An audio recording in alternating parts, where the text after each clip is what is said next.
काबे के दरवाजे पर इबलीस दरवाजे से टेक लगाए खड़ा था। हाथ में उसके एक लगाम थी, घोड़े की लगाम। हजरत उसे देखते ही पहचान गए। अहलुल्लाह शैतान तो दूर से पहचान लेते हैं। तो बायजीद बुस्तामी ने उसे देखते ही पहचान लिया।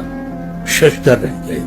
ये इबलीस से लईन काबे के दरवाजे पर क्या कर रहा है? उन्होंने सोचा। पूछा, तू और यहां इबलीस? शैतान ने हाथ में थामी हुई घोड़े की लगाम उन्हें दिखाते हुए कहा, मेरे बहुत से बंदे यहाँ तवाफ में मशगूल हैं, उनकी वापसी का इंतजार कर रहा। आएंगे तो ये लगाम उन्हें डालूंगा और उन पर सवारी करता हुआ जाऊंगा। ये सुना तो हजरत बायजीद बुस्तामी ने परेशान होकर इबलीस से पूछा, क्या मैं भी उनमें से हूं जिन्हें तू लगाम डालेगा? इबलीस ने उन पर एक नजर डाली, फिर मुस्कुराया और तंज़िया अंदाज से एक जोरदार ख़फ़ा लगाया और फिर आहिस्तेगी से उनके कान में बोला, तुम पर तो मैं बगैर लगाम के सवारी कर सकता हूं। हजरत बायजीद बुस्तामी अपने मुल्क लौटने के लिए मक्का से रवाना हो गए। एक बार फिर वही दुश्वार गुजार सफर, दरिया सहरा वादियां उबूर करते, सफर की मुश्किलें झेलते। एक तेज रौ नदी के किनारे पहुंचे। उन्होंने अपना लिबास ऊपर चढ़ाया और नदी पार करने वाले ही थे कि अचानक उनकी नजर पड़ी। नदी के किनारे एक दरख्त के नीचे एक बहुत ही बूढ़े और नाबीना गज पर लंबी दाढ़ी वाले बुजुर्ग बैठे थे।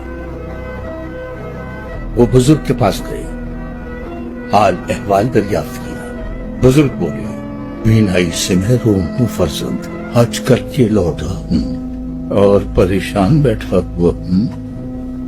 मैं बूढ़ा नाबीना इस हालत में नदी कैसे पार करूं?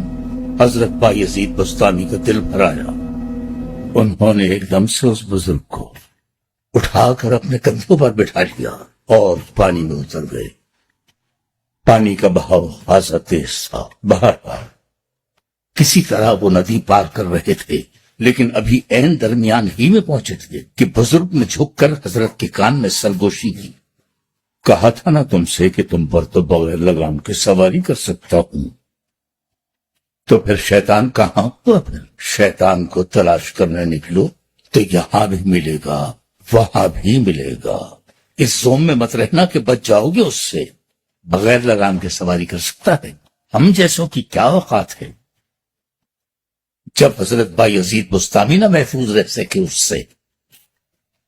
बात सिर्फ इतनी सी है कि ये यहां और वहां इंसान के अंदर ही हैं।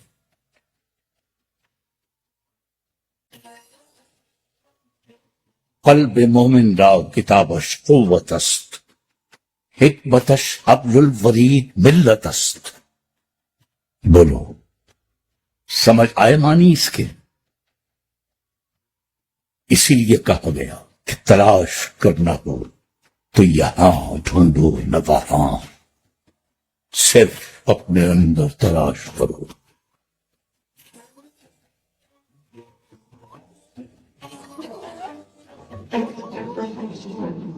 वही यहां भी है और वहां भी।